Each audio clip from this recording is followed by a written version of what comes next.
Good day, ladies and gentlemen. My name is Favi, and welcome back to Arrows DIY. Today's video is a fun one, part of this collaboration called the Fifth Sunday Craft with Friends, hosted by Kendra of Late Night Creations. This month, myself and Sammy of Unicorn Dust Designs joined her. So Kendra challenged us to use these items in our projects today. So we have to use 2 wooden triangles, yes. This old Christmas tree mold. So these are all the pieces that come in the old Christmas tree mold by IOD. If you don't have this mold, because I don't have this mold, it's actually discontinued. I think you could just get the castings themselves off Sammy's website at unicorndustdesigns.com. I'm pretty sure I've seen castings on her website. Now, I also have to use these, a wooden candlestick, pine cones, as well as some decorative bells. My decorative bells are from Dollar Tree, but I only have to use 1 bell. So now that we got it all the challenge items listed, let's go ahead and get started. So for the first project, I'm gonna go ahead and start on the old Christmas tree casting. This was casted in resin, and I'm gonna go ahead and just give it a good paint job using this pine chalk paint. So I'm using my chalk brush and a good amount of chalk paint, and I'm just pouncing, as you can see, trying to get into those details. I did have to come back later with a small paintbrush and kind of touch up some of the little spots. But this one was definitely tricky to paint. If you can spray paint, I think you should. So then for the little trunk on our tree, I used this folk art in the color coffee grounds. Any brown will do. So I just went ahead with a small paintbrush and painted that small part there at the bottom. I don't end up using the other pieces on this, the other pieces, the border pieces. I don't end up using those, by the way. Okay, so this is a project I've already had.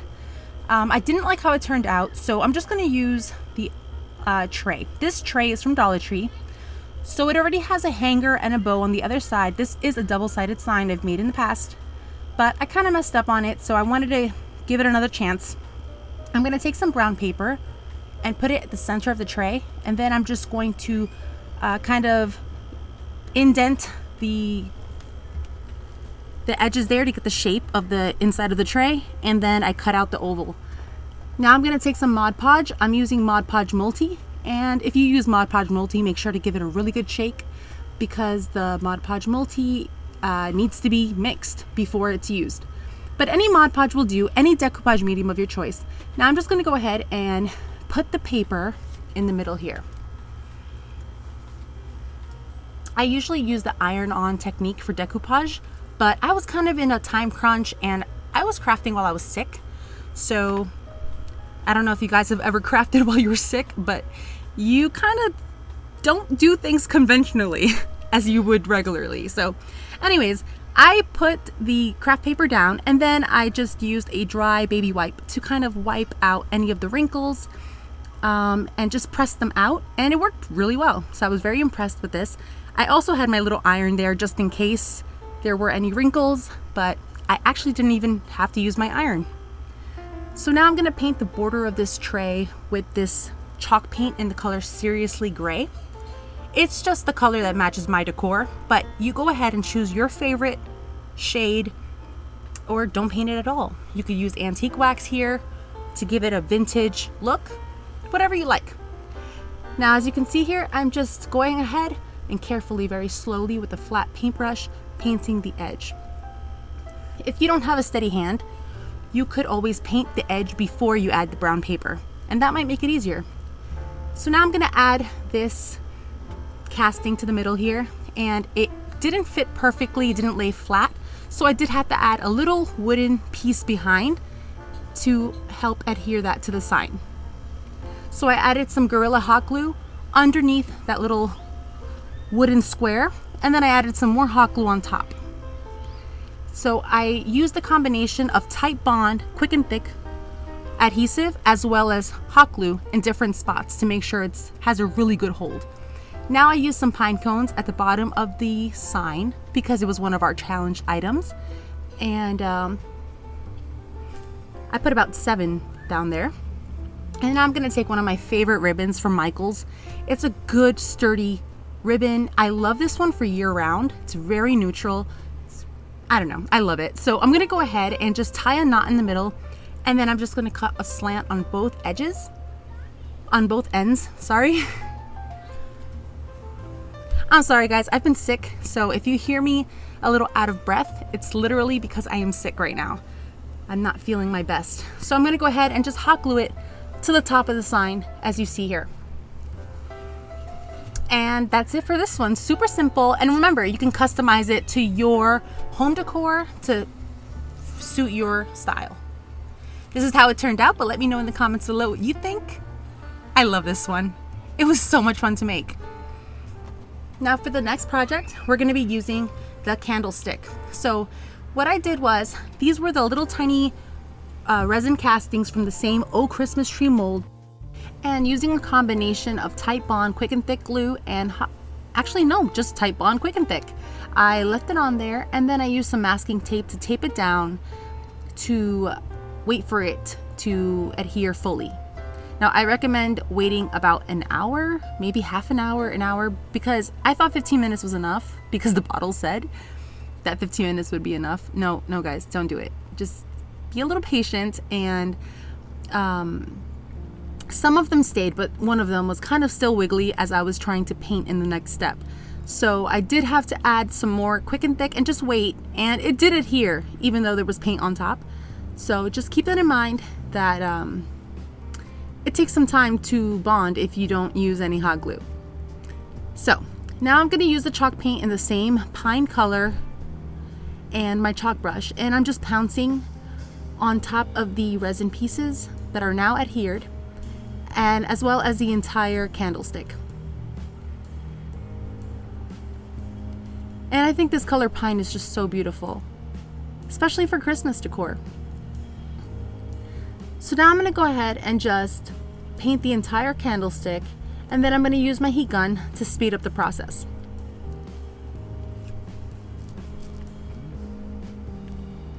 I also thought that the heat gun would melt the resin pieces to kind of take the shape of the edge of the candlestick, but I'm not sure if that really happened.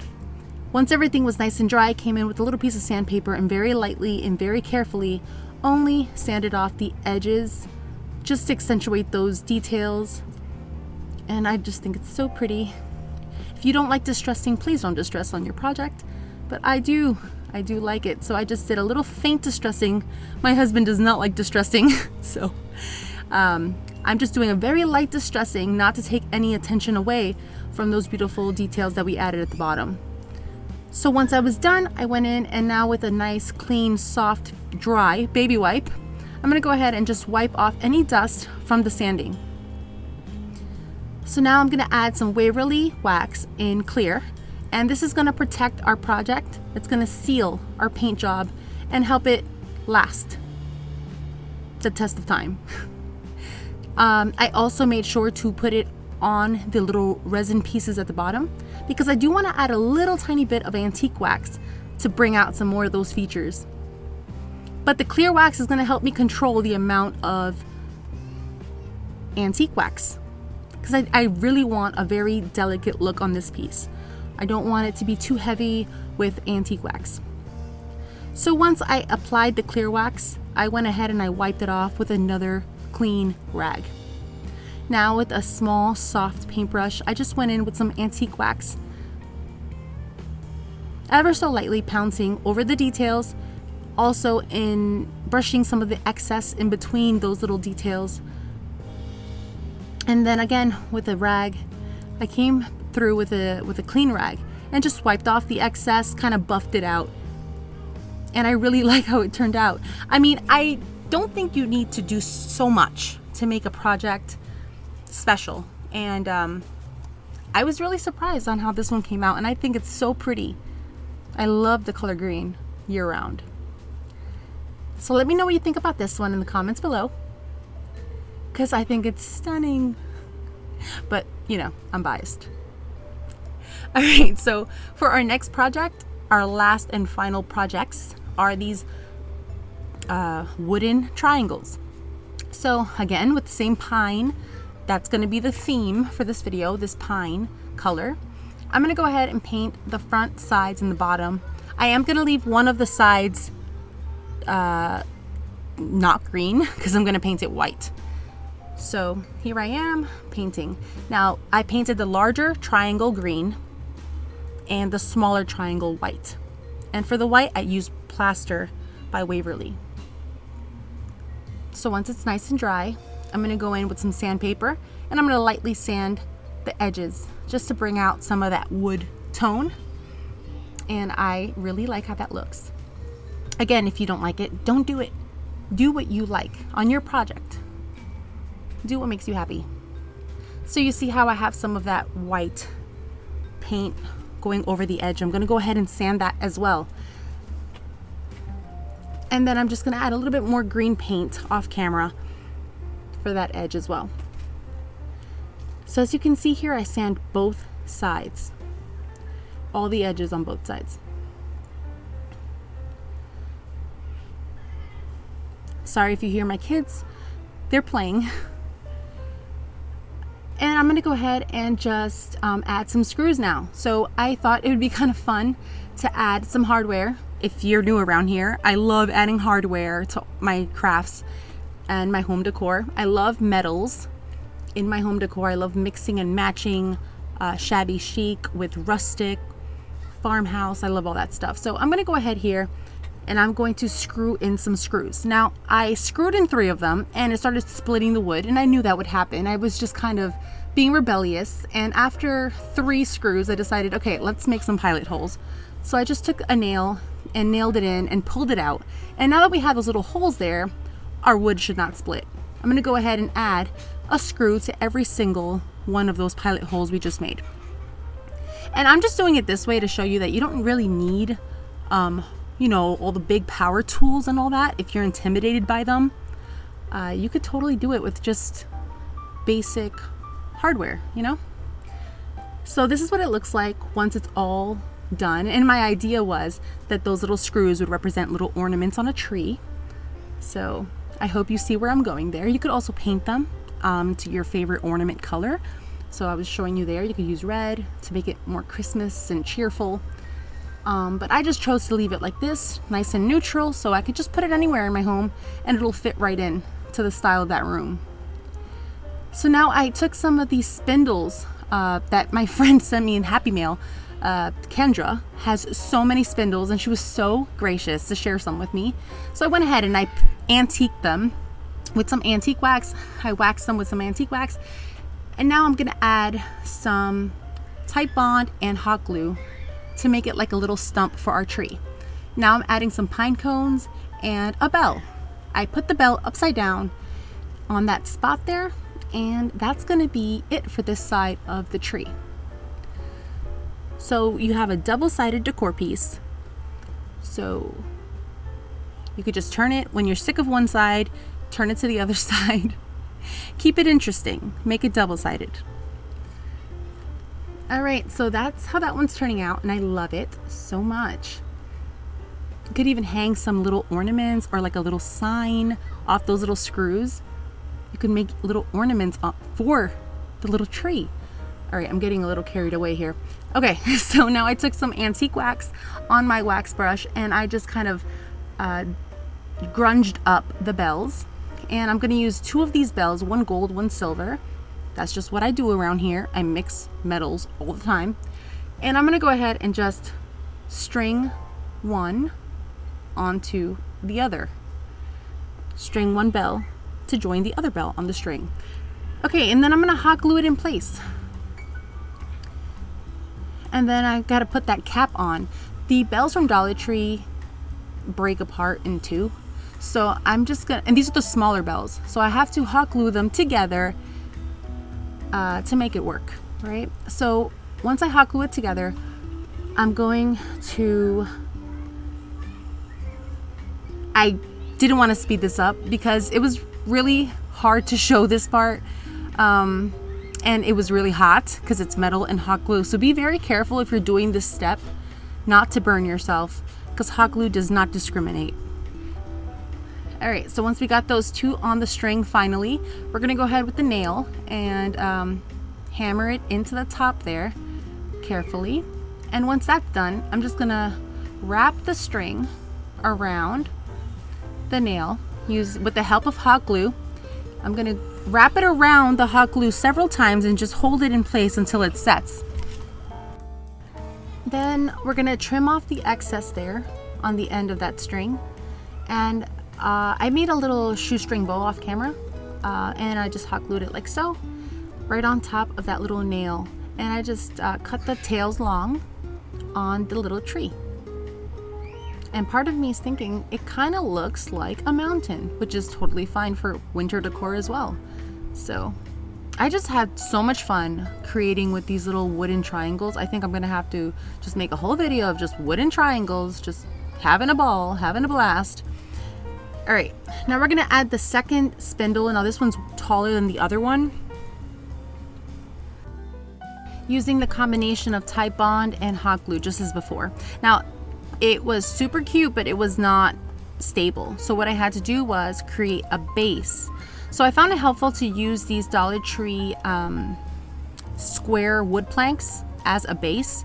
Now, my other friends on this collaboration, Kendra and Sammy, they made different bases. So if you want more ideas of what you can do with these items, go ahead and check out their videos. But I just use this because I was in a time crunch and it works. So here's an option, okay? Here's an option. I'm gonna go ahead and just hot glue it like so. I wish I used Tide Bond, but I wasn't thinking straight.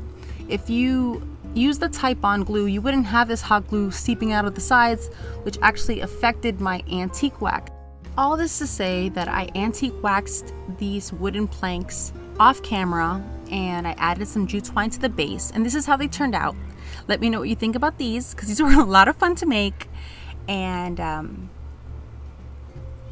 here is a recap of all our projects today. Let me know in the comments below which one is your favorite.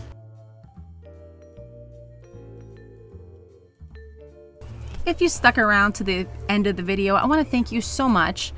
I appreciate you so much. Please don't forget to hit that thumbs up if you like this video. Subscribe if you'd like to see more of what I make in this house. A special thank you to my sweet friend Kendra of Late Night Creations for inviting me and doing all the preparation for this collab. And thank you to Sammy of Unicorn Dust Designs for participating with us. Please check out their videos. I've linked them in my description box and the comment box below. You could follow me over on all these websites, and you could support my channel by donating to buymeacoffee.com. But I appreciate you here anyways. So I want to thank you so much for watching, friends. Take care, God bless, and I'll catch you on the next one. Bye. If you like this video, you might also like this one.